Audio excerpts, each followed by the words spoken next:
ladies and gentlemen, welcome to the Vaclav Havel Library. I'm very happy to have James Ragan here. And maybe just for those of you who don't know Vaclav Havel Library, who are here for the first time, my name is Veronica. I work here as program coordinator. And I would like to say that we have English events at least once a month. So I will be happy to see you here more often. And so we have a small exhibition about Vaclav Havel behind, so after the event you can have a look there. So I give you the floor. Many thanks for coming. Thank you.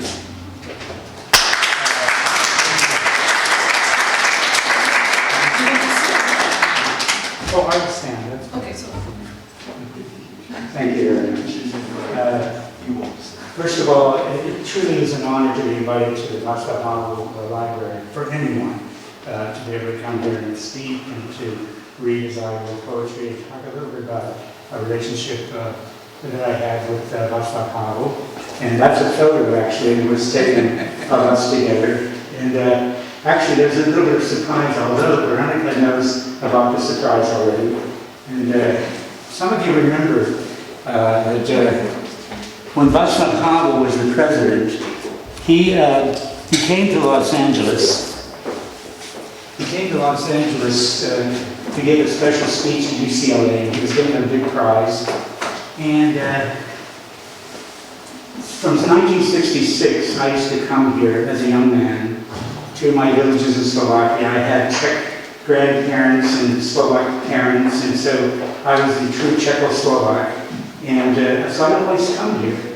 And during that whole period, up until even I was here during the invasion, up until 1989 when the Berlin Wall fell, Havel was made president of Czechoslovakia at the time. He was in Los Angeles. He asked for a meeting. My books had been banned. He spent 6 years in jail, as most of you know, in and out.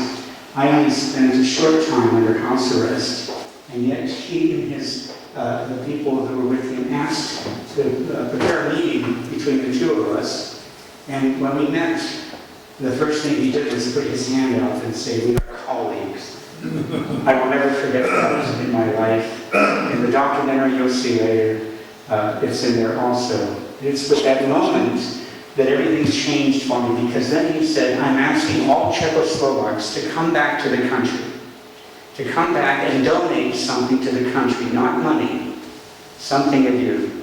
So I said, "Well, you know me as a writer, but I'm also an educator." And that's what he did. He said, "You will come back and teach at our university."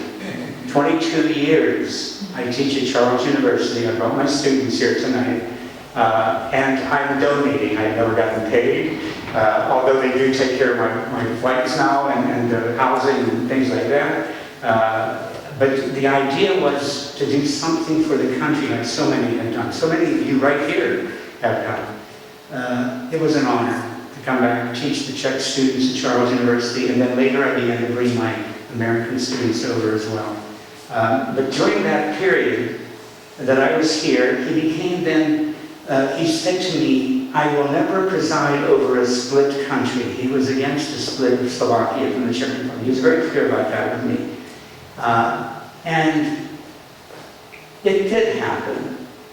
And no one knows this, probably doesn't think about it, but on the Wednesday before the Slovak had delivered the papers of separation to the parliament, the Slovaks had delivered those papers, Havel resigned. So he really was never the president of the split country. And then I received a phone call from my university president. I was a director of this large writing program at USC, University of Southern California. He said to me, he said, "Did you give the president of the Czech Republic a USC t-shirt?" I said, "No." "Are you sure?" He said, "No." "Wait a minute. I did. The day I met him, I did give it to him." He said, "Well, it's on the front page of the New York Times. It's on the front page of the Tokyo Times, London Times." And so today I am donating the sweatshirts to the library, to Veronica.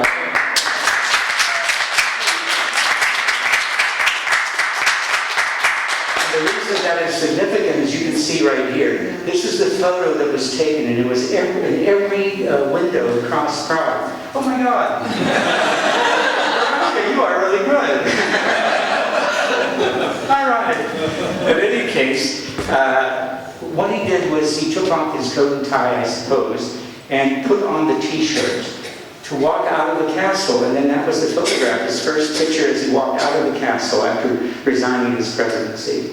And that made it through all the different publications as well as across the city. And everyone knew about this. Well, he went through 4 of those T-shirts. I kept giving them to him. I was thrilled. I kept giving him another one. And then in I can't remember the exact year, but I do remember that the Museum of Tolerance in Los Angeles were having their anniversary, and they invited Vaclav Havel to be the recipient, but also to be the main speaker. It was during that period when he was ill. Most of you remember how ill he got. So he sent his wife, the First Lady, Dagmar Havlova. She came instead. And then the film industry decided to honor her. So women in film decided to have a special evening for her, and they asked, would I interview her? Would I do the interview? So I remember preparing to interview with Dagmar, with the First Lady, but I had 2 T-shirts, and I remember giving them to her, and she screamed. She actually was so excited that she had one now, and she kept saying, he always wears this. And I said, I know, I'm giving him another one, because he needs to.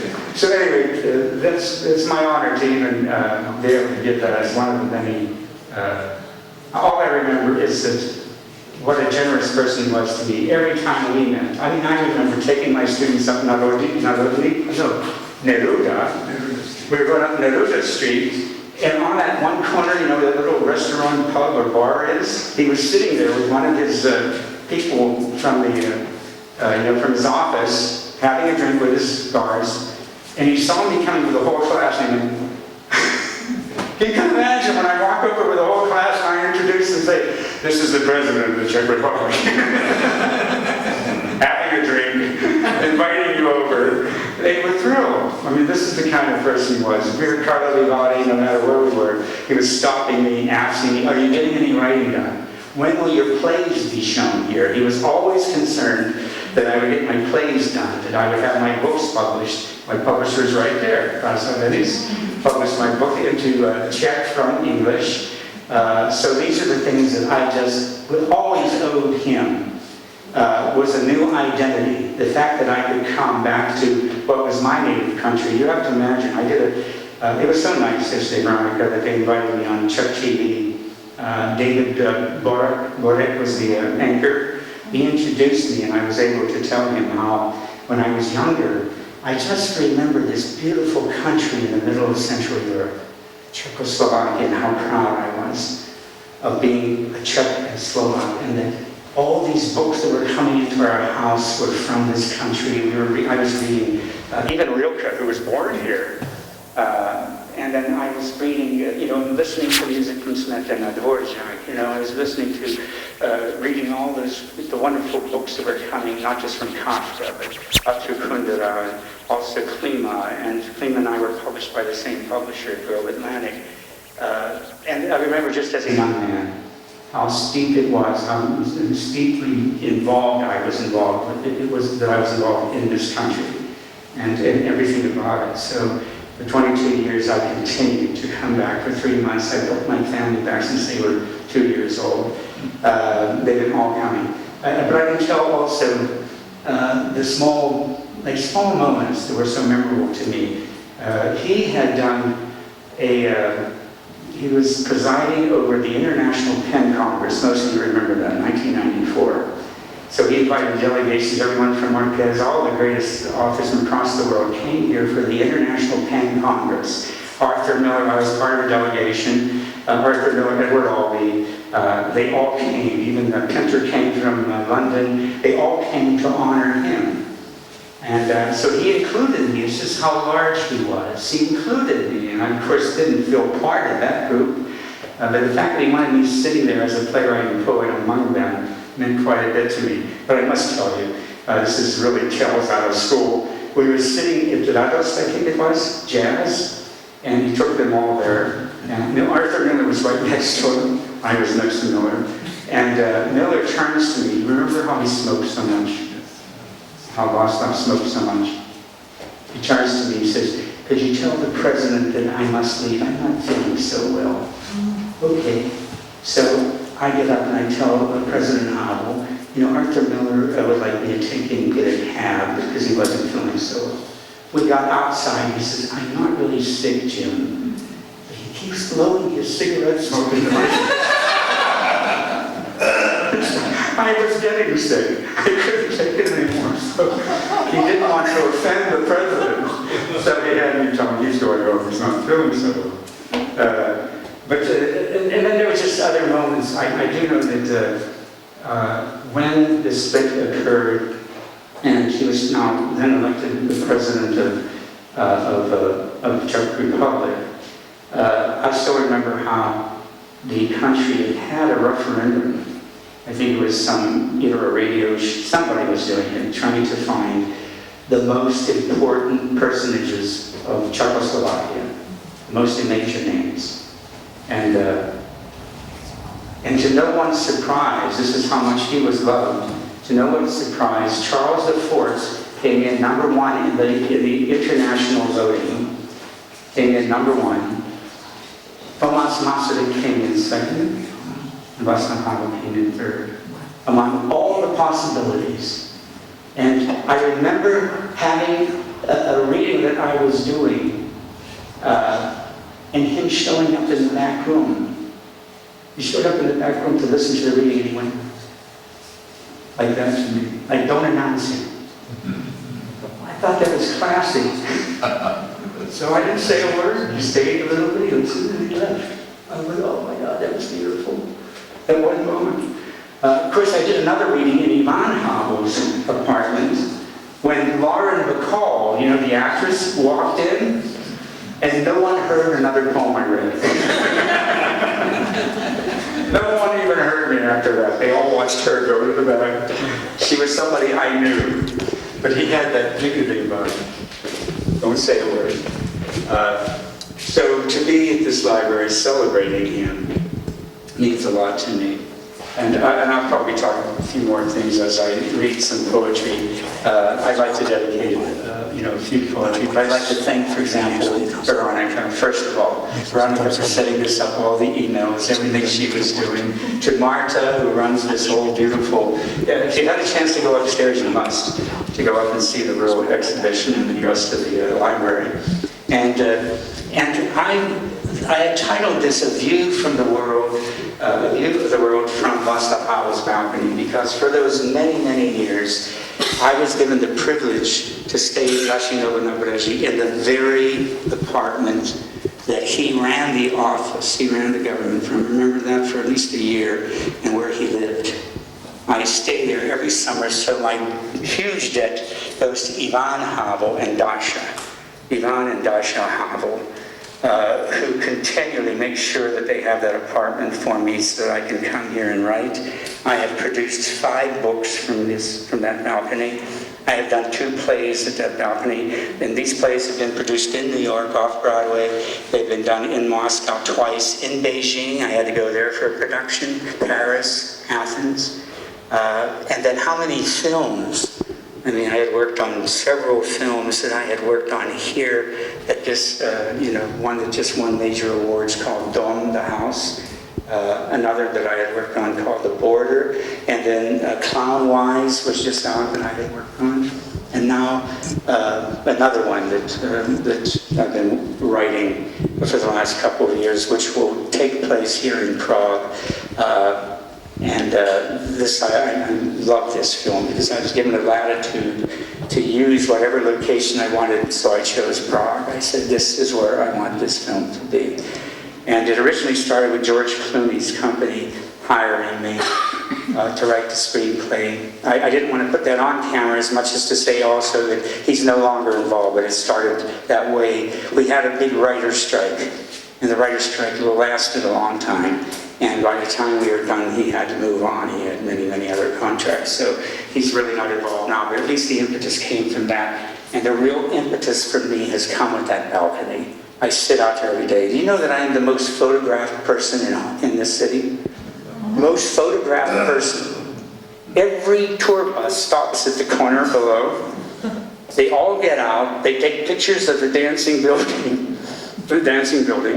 and then you can hear them say, the team leader saying, "Oh, and that is where the President of the Czech Republic, Václav Havel, was born and grew up." All the cameras turn. I'm up there writing, so I do the Queen Elizabeth. I wave at them, and they all go home and say to their friends, "I think I saw one of the Havel family up there.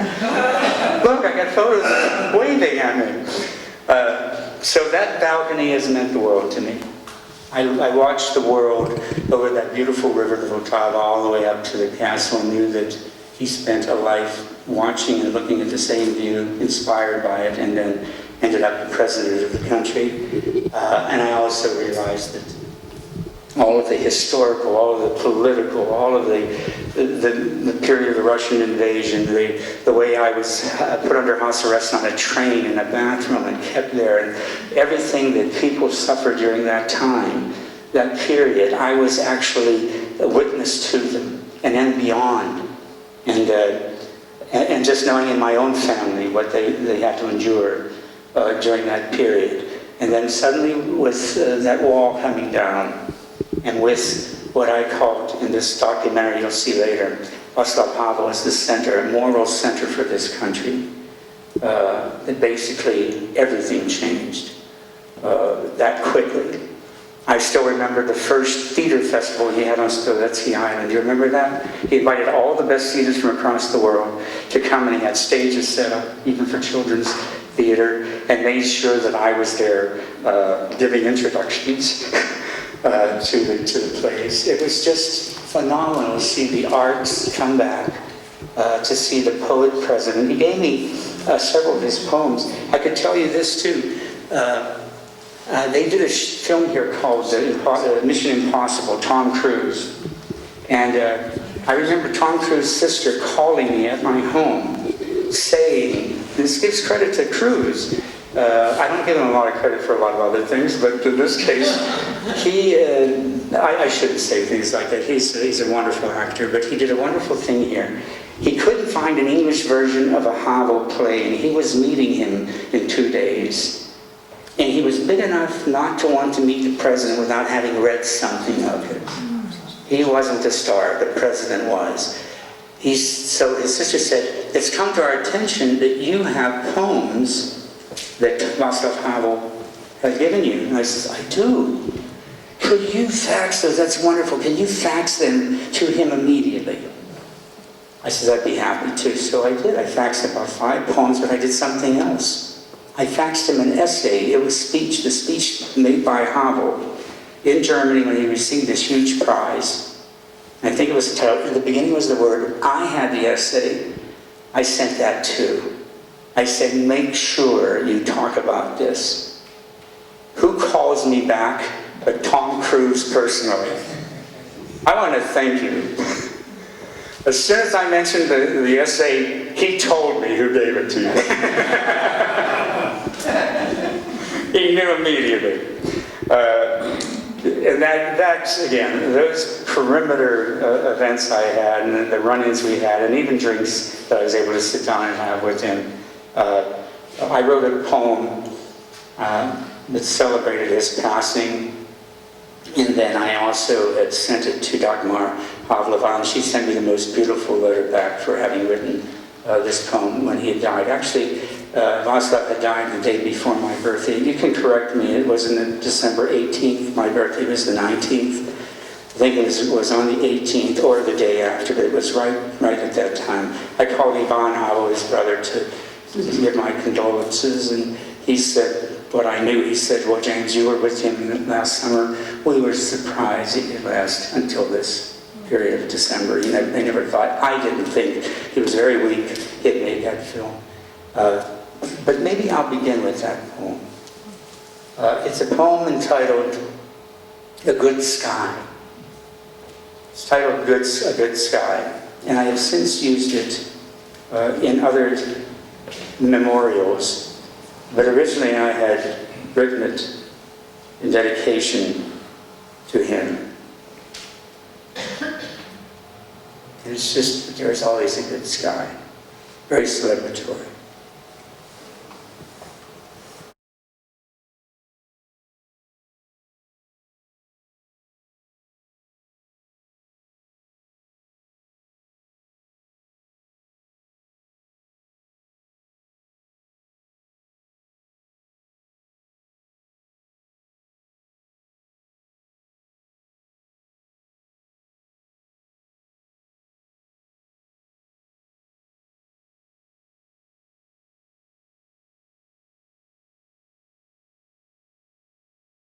I show you a good sky.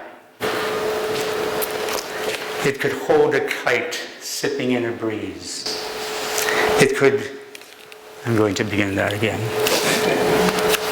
I'm getting a little sentimental here, I think. It could hold, I show you a good sky. It could hold a fleet of geese above a kite, sipping in a breeze, or foliate the wind with leaves of cherry wood and hedge. It will blanket your sleep with mirrors of stars and the soft undressing of night.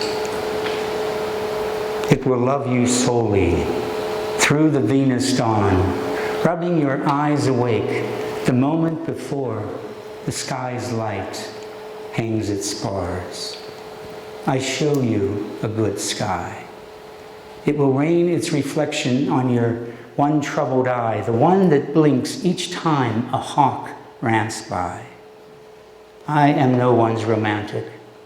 No, I am the sky's shadow wish, writing this only to breathe its light. I show you a falling sun, passing like a lover to be near you, allowing no star or bulb on a corner lamp to possess you as you are. Look, here I am, the sky.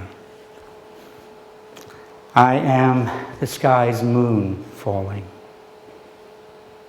It will shave a horizon out of peaks like none your memory has ever carved. I show you a good sky. Its broad blue ribbon will wrap its mind around your eye's imagination and tease you into smiles. Now, be patient. Let your grieving rest a while.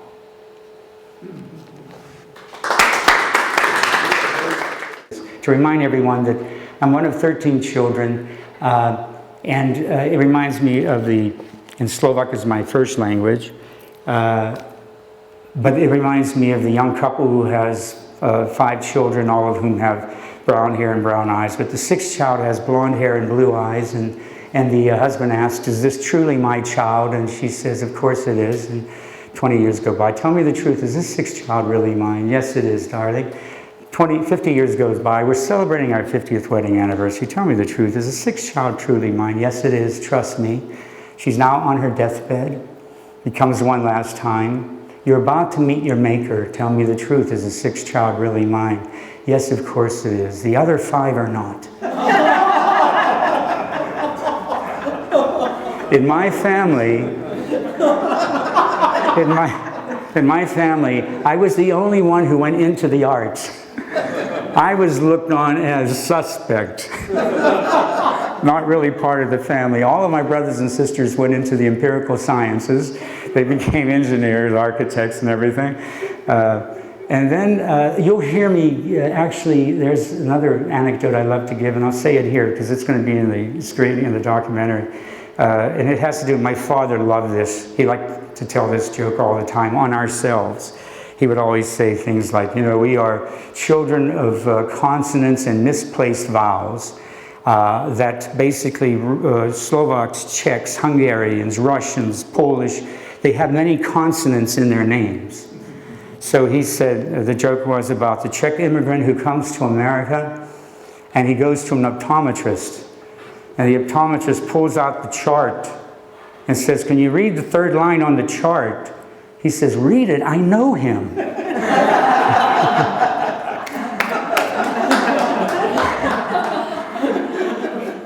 One of the poems that I take a lot of pride in, and Miroslav Holub was a very good friend, the great, wonderful poet. He translated this into Czech, and when Ladislav Venice published this in the book Hladová zeď, The Hunger Wall, it's the opening poem and the title poem. And it has quite to do with the fact that when I first came here, I had just witnessed riots in Los Angeles and saw the divide between the rich and the poor, the widening abyss between the rich and the poor, and then came here and saw just 6 months later the country splitting, what I felt was the poorer Slovakia from the richer Czech Republic. And so I was at the Lavka, and I saw the wall coming down to the river, and I asked the waitress, what is that? Because it looked like a fortress wall, and she said, that's called Hladová zeď. She said, you can call it the hunger wall. And I wrote this poem based on that. That sometimes, especially in America, we're too much at ease with, we watch hunger very well. And so you'll hear that image of whale coming up throughout the poem. After walking to the bridge at Karlova, we found the river where at dusk the swans dipped their beaks into the falls for sanctuary. The trees closed in for shade. We gazed through willows to the opposite hill, a single light from a roam growing thick with sadness. Solemn smoke now cooked the evening meal. We were just about to treat our hunger well when, out of sunlight undeclared, a shaded massive stone began to stretch its neck along the slope. It would scan the water for a quarter hour before the foliage rubbed its throat, some internal hunger now assuaged. For only moments, then again, the impulse thumbed like whalebone on a drum. The poplars began to rustle. A hawk, spiraling like an aspen deep in chatter, betrayed its nest to block the sun. The dam below rose up to bolder water, as if to show how easily wars are won. They feed the hunger wall, the waitress points, the fingers in her skirt, rubbing coins. Her hands are shoring up to feed the past. I don't want the poor to endure me, she said, King Charles said to those he paid, as he watched their faces building borders, hunger for a wall, as she watched the smoldering Vltava River, watching hunger well.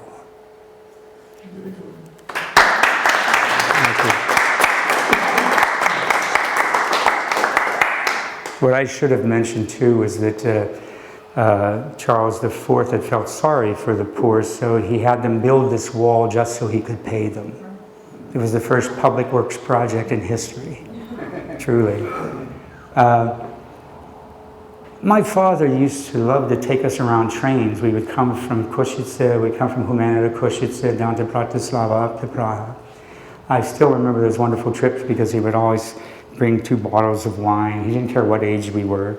We were 6 and we were having a glass of wine. Even at our table at home, we drank wine very early. It's very European to do that. But he always had the apple with a knife that he would cut. And the bread, you know, he'd take the baguette out and he'd cut it in half and he'd put cucumbers, salami, tomatoes, all of it. And then he would cut it 1, 2, 3, breakfast, lunch, dinner. When he passed away, I wrote the poem Breath, and it's celebratory also. Breath tugs the skin so hard in sleep, the limbs expand, as if we can sweep an arm out width and lengthwise of a whole forest and call it down into the small room of our own planet. In the high trees of imagination, in our free breath, we tease ourselves to crawl to the top of a pine, inhale an aspen, stoke it in the sun, its sweet aroma roiling in the fragile air, and stepping down still in the dark of our own sleep's bed, we study the mind's way out. At night, in the wardroom practicing death, my father, with owed breath tucked in the bed of his lungs, learned the punctual notes of leaving. the dark that coal excels before the last grind of fire whittles it to space. A railroad man who toured the world room in a Pullman. He knew the blissful paths of the river for miles, and would, when night burned out, stow the moon's tall flame in ash.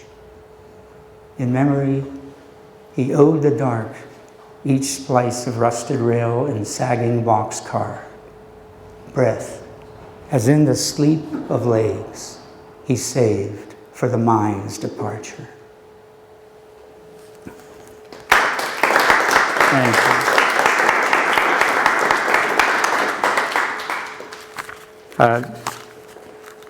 This one also I had written. This one has been read for 5 to 6 presidents already, 6 heads of state. I've given readings, and every reading, this is the poem they ask for because of one line in it.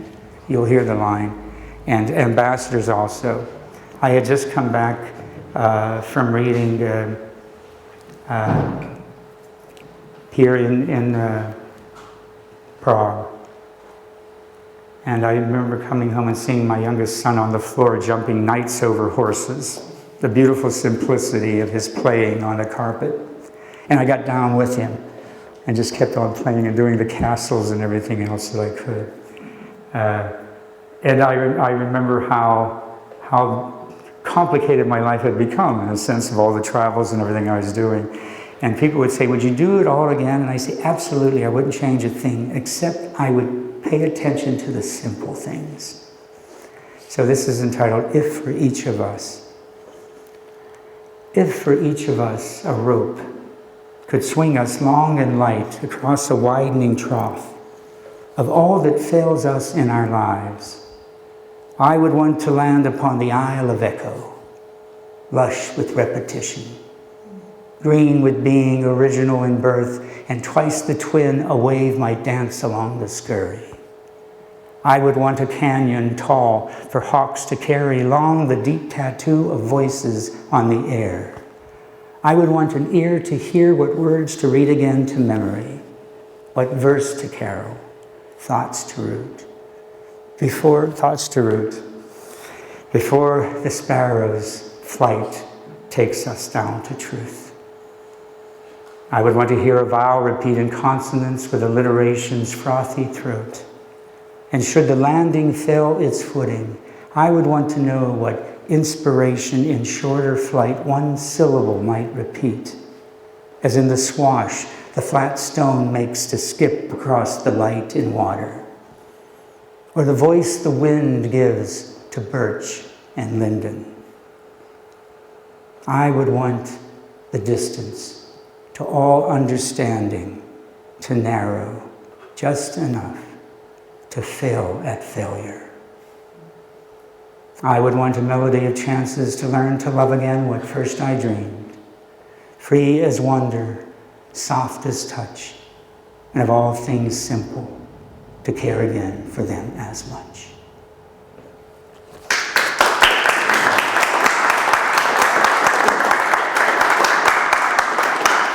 And you heard the line, I'm sure.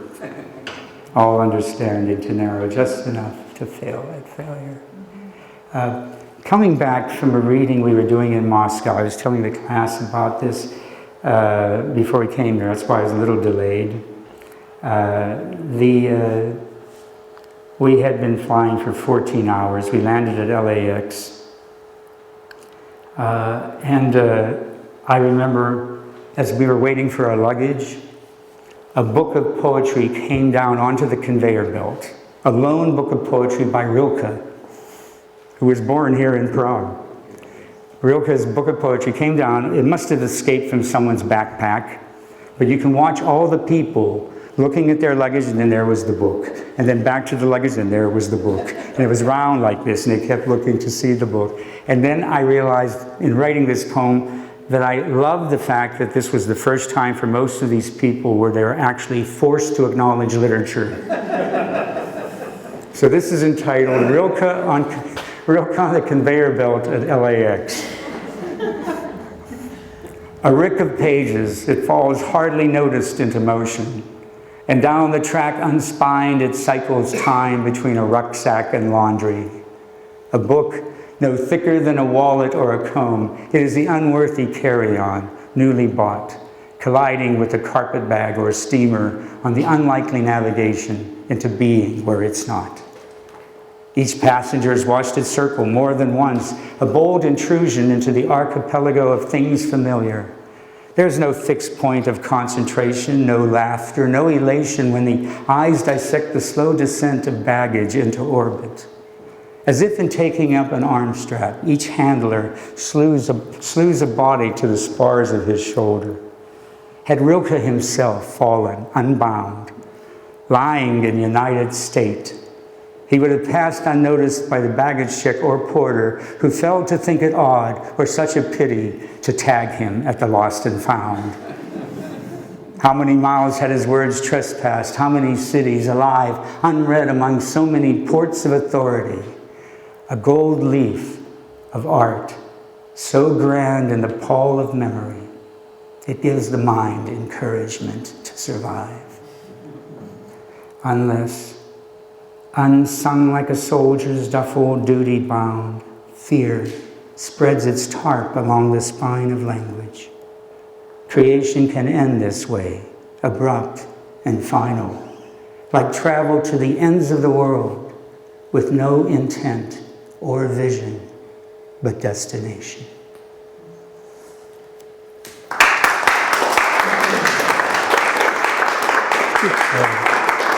Veronica, do you have any water that I can, that would be great.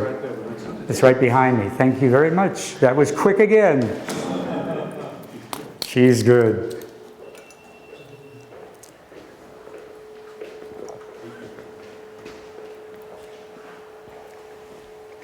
I'm going to dedicate this to my students right now.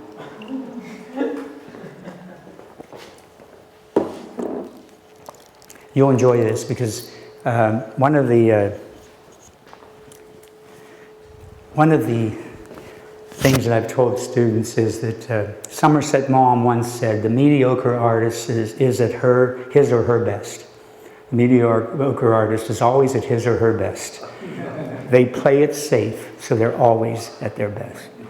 But the pure artist, the true artist, is the one who takes risks, who fails and fails and fails. And when they hit, it's major.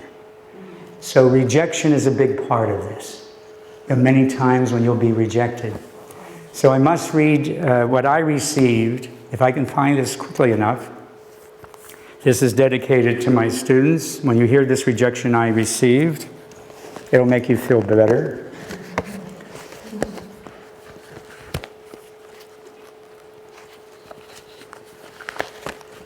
I'll do it this way. It's from Japan. It's a Japanese rejection letter. We have read your work with inexpressible pleasure. We swear on the sacred memory of our ancestors that we have never before encountered such a masterpiece. If we publish your admirable work, His Majesty the Emperor will undoubtedly insist on its being a model for all future writing, and will forbid our publishing any work inferior to yours. Since talents like yours emerge only once in every 1,000 years, this would put us out of business. And we must therefore refuse your divine work and deposit it at your feet, trembling at the thought of the severe judgment we shall receive from future generations for failing to include it in our pages, work of such sheer genius.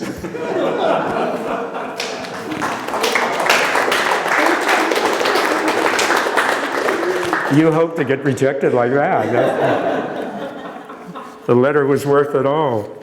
I'm going to also do something that Vaclav Havel gave me an honor, a great honor. When it was the first, I guess it's October, the anniversary, he sent one of the letters that he wrote to Olga from prison. And would I read it at the Czech and Slovak Institute in Los Angeles, a huge institute at the time. And I remember reading this on his behalf, and there wasn't a dry eye in the whole building. It was quite moving. And then he honored me again by, during the, I mentioned earlier, the anniversary of the Museum of Tolerance. He sent this poem for me to translate, which I then did. And Dagmar Havlova read it in Czech to this audience at the museum, and then I read it in English, the translation. So I will just read the English translation, but it was a prose poem, and it will sound more like a prose poem to you. So, but it was something he had written for the occasion. And it has a wonderful center to it. It was a brilliant September Sunday. It's called September Sunday. It was a brilliant September Sunday, and I and a friend found a man in the park lying on the ground, trembling between life and death. We took him to the nearest physician, a stern, gray individual. He treated the man for an hour, gave him numerous injections, food and drink, the last cup of coffee in the house. I and my friend were anxious as to how much he would charge for this treatment, and where would we find money to pay. When later he gave us his recommendation letter for the hospital, we found a 25-crown banknote in the envelope for a taxi. He mumbled and blushed. Half a year later, we read that this same physician was sentenced to death for high treason and subversive activity. Then I thought to myself, I vaguely understood what capital punishment was.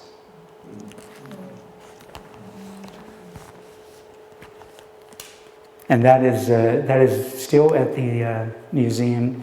An Eternal Flame has it there so that people can read it, and then the translation next to it in Czech and in... Well, let me see, I'll read maybe a couple more. And then those of you who would like to stay, I'll do a little Q&A, and then those who would like to stay, the screening will be on, about an hour screening. That's a film that Arena Films had asked me to do, not to do, but would I be the subject of it? They came to me. They did a film called Peacemakers with George Clooney and Nicole Kidman. I still remember when they came to me, we'd like to do a documentary on your life in the arts, and I remember saying, why? I can understand Beyonce, doing one, but on mine, and then they just went through a biography and said, well, you did this, you did that, and I agreed to it, so you'll see the results. It opened at the Bratislava International Film Festival. No one knew I was in the audience. I was never more frightened in my life. I hadn't seen it. I had no idea what they had done with me. And the audience response was so long and genuine, they made me go down on the stage of the director to take the applause. I was in tears. And you'll find also that when they came to my house to shoot, they shot me all over Europe, and then they came to Prague a lot here, and then to the villages. But my son was in my home, and they asked, would you play some piano? He was playing piano. Would you play some piano while your dad reads a poem? And he said, okay, and he did it, and they looked at him and they went, that was quite good. Will you do the score for the whole film? So my 18-year-old son actually did all the music. He got his own applause at this, 1,000 people in this festival gave a huge applause. So I'm proud of him, as you can see. Okay, so I think I should read a poem that I dedicated to Vaclav that's in the book. It's also in Hladová zeď. I'm sorry. I'll do that. May I have Hladová zeď? May I have the book back there if someone could get the yellow book, The Hunger Wall.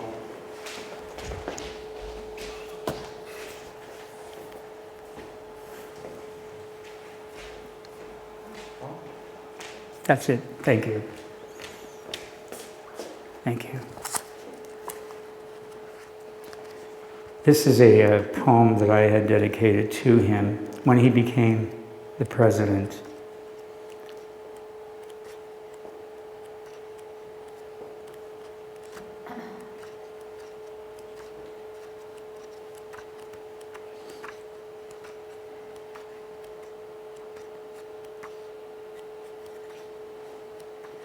The only way, it's called Stone Steps to Hradčany for Václav Havel, and the only way to Hradčany is through Terezin, from what I did with this poem.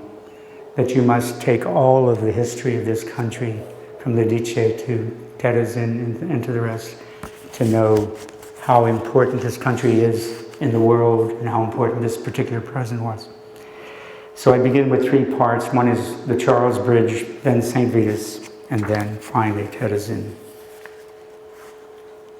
As I waltzed the New World to Hradčany, Dvorak's New World Symphony, as I waltzed the New World to Hradčany, and did not feel in my feet the pull step of gravity, the low wall of wind denied me, and did not hear among the spuds of maple barks the asper tones of a flutist's long-wind whistle, my eyes were drawn to eternity in an inch of cobblestone. And counting as if through each rasp of breath, I climbed the moated wall of Nepomuk to reach communion with the sky's beginning. I hurried through the strings of marionettes, to jump through stacks of easel paints the gypsy cleaned, and hurried past ensemble tunes of Saints Xavier and Marguerite. The skein of clothes, the fragile bag woman drowsing on Neruda Street, spread affectionately for little more than sun sleep and little snores to do. At St. Vitus, at the crest, beyond the Titan's gate, where spires steep on the sky's slope formed their covenant with death, I bowed deeply to the knees of gods imagined, and by such mind genuflection breathed the swill of parlor's breath up from the 7 locks and down my throat. I worshipped dust in shoes I half-stepped to the jazz of grinder stones. At the crypt of Wenceslas, where the vaulting soars, I prayed to the rose mirror of all creation, that faith in the planet's dream of life immortal began with wind in a spark of ochre. I adored all stones on earth, and as they fell from heaven. At Terezin, with my hair soot red as coals above my grandfather's bones, buried near the poems of Desnos, I hurried through the gate of death, up the gallows knoll, the executioner's chiseled wall, to see the Orge rivering out to wag the elves' long tail, and hurried through the tunneled mounds down again to hell, past the fire's windlash of oven grates to holding cells, where brush wire and Jewish arms in tubs of creosol scrubbed all brains of the mind's eternal no.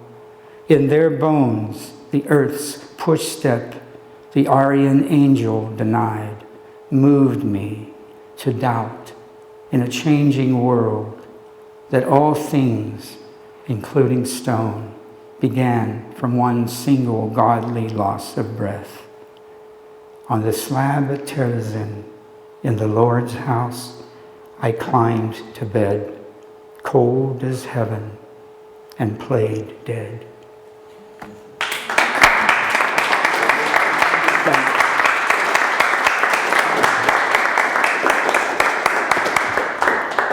I would read more, but I think in the documentary there's a couple of times when I'm reading some of the poems I would have read, so you'll see that in there. But I'll be happy to take any questions now from anyone, students or old friends, many of them here, as though you hadn't heard any of this before. I'm upset that you called me old. What's that? Any questions? I was going to talk quite a bit about just the period of even walking down Bartholomew Street, or most of you know what happened on Narodny when the students were jammed into the one area of the street and the police blocked them off and just beat them mercilessly. That was the last event where even the communists in the city had said, that's enough. That was the bending moment when Prague and the Czech Republic, Czechoslovakia had lost any faith in communism. When was that? When did that event occur? It was in, I think we watched The Stone. That would have been in 89, but I think it was in November 19th, something like that. It was 89. It was the same year the wall had fallen, and already across most of the countries like Poland and Hungary, and then here, it was already changing. But it was a difficult period. I know in my own villages, we had to whisper everything. Communism is no good. Everybody whispered. And then when that happened, when the Russians invaded, nobody would hold it back. Everybody screamed it out. Jan Palach died at the top of the square, putting himself on fire. So many others, two others. Jan Zaitz, the second one, who no one remembers. They remember, but not as they do the first. I'd written a poem about that in the Hunger Wall. And then how everything changed with Havel sending that letter, and Charter 77 occurred. But to go through that period, I remember in my own villages how my cousin Peter, I used to love to get on the back of his motorcycle and go all over the hills, and his mother said, "You do not do anything with my son, Peter." And they disowned him because he was a card-carrying communist. He was getting able to ride buses out into Yugoslavia and everywhere he wanted, and anywhere he wanted, and they disowned him as a family, and it was just like that family split up, people afraid. I remember how I got arrested. I won't even go into that. It's not worth it.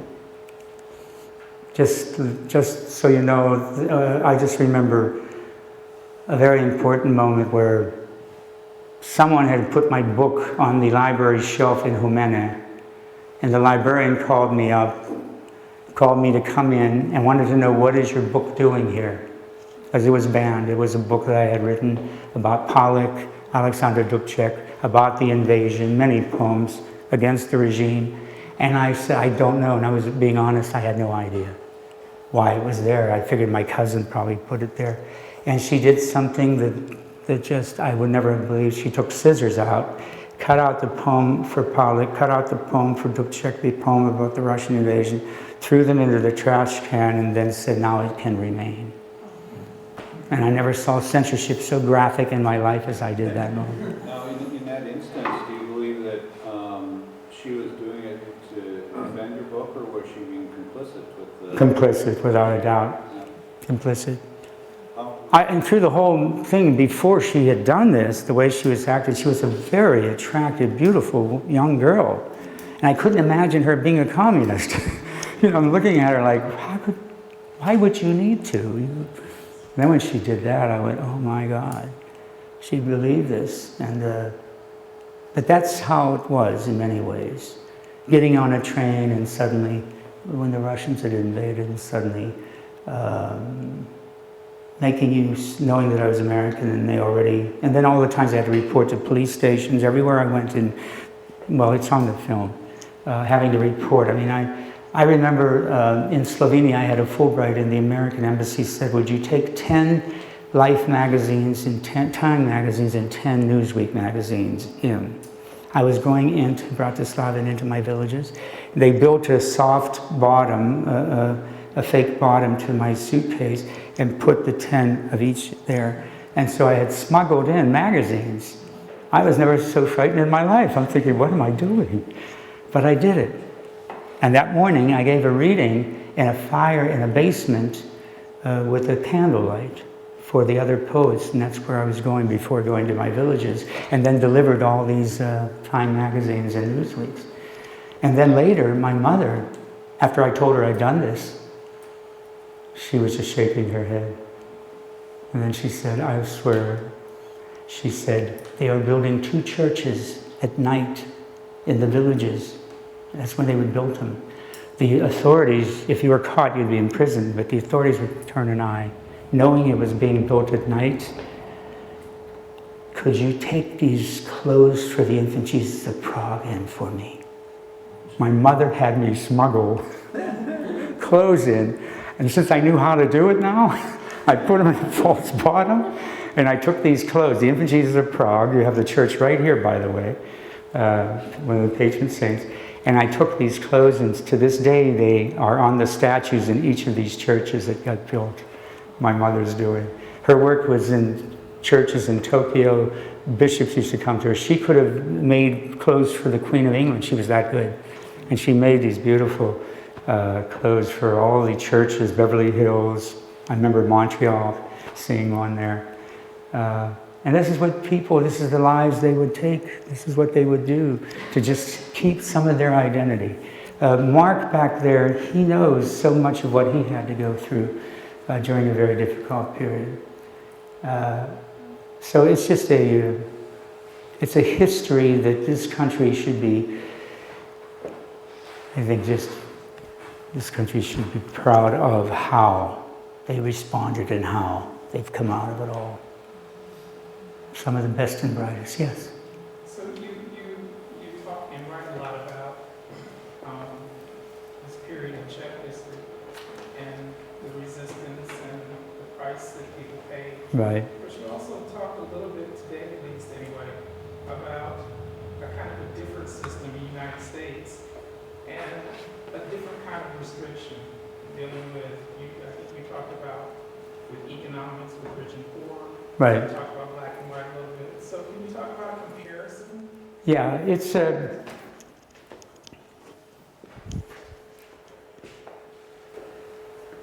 I'll do it by example. The Romas were only allowed in someone's home if they were there to entertain. And what a valuable lesson I had learned. We were at this wedding, my own father's brother, their family, sitting at the table, and they had Peter. Peter was we would say gypsy in those days, but the Romas. And he had a deep cleft in his head from something. And my father was there. They were childhood playmates, apparently. And he looked, and he says, "Peter, is that you?" He was playing the husle. He was playing the violin. He says, "Yes, John, it's me." He went, "Oh my God, come, sit." And the rest of the table, I was sitting there. They were going like that. You do not. They are there to only entertain. They could never sit at a table. My father got up. He was a good violinist. He got up, took the violin from Peter and made him sit at his table. I was never so proud in my life. That moment taught me so much. He didn't care what his family said. You're sitting down, and he played. So there was prejudice here on all levels. And then when you look back in America, the inability for our country, I wrote about it during the civil rights years and a lot of other periods where we were going through fires in the cities, a lot of marches, everything was going on. So when I came there, not when I came there, but my brothers and sisters were born here, they came. And as a child, I remember the prejudice I suffered because of my language. Because all they heard was this foreign tongue. I was always speaking Slovak, and so I was always in these fights. I don't know why. I was always in a fight, someone wanting to fight with me. I was like every other child. I wanted to be loved. And then you had to learn to defend yourself. So I had a very good sense of what it was like to have that kind of a prejudice. And I remember as I learned English to speak more and more, I saw communication as a matter of survival, language. I began to love language. I noticed the fights were less and less. And I could win battles with words rather than with fists. And that's what I've been doing ever since. So yeah, my family suffered in many ways the prejudices that many do now. But over here, that existed on many levels as well. But the Czechs and Slovaks all had a rough time when they first arrived. My father went early, and they all had a rough time. Same principles, trying to overcome all the prejudices that were set up against them. But I don't know, that just answers a part of the question. But yeah, I began to write a lot about that with my own understanding. Veronica, you'll tell me when we should. Okay. All right, I'm waiting for you to just give me that sign. She just did. Okay, so we will stop. All right. Thank you so much for coming tonight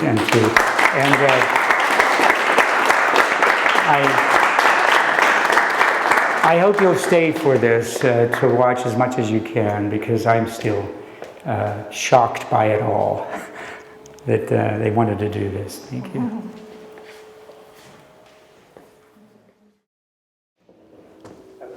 widening trough of all that fails us in our lives.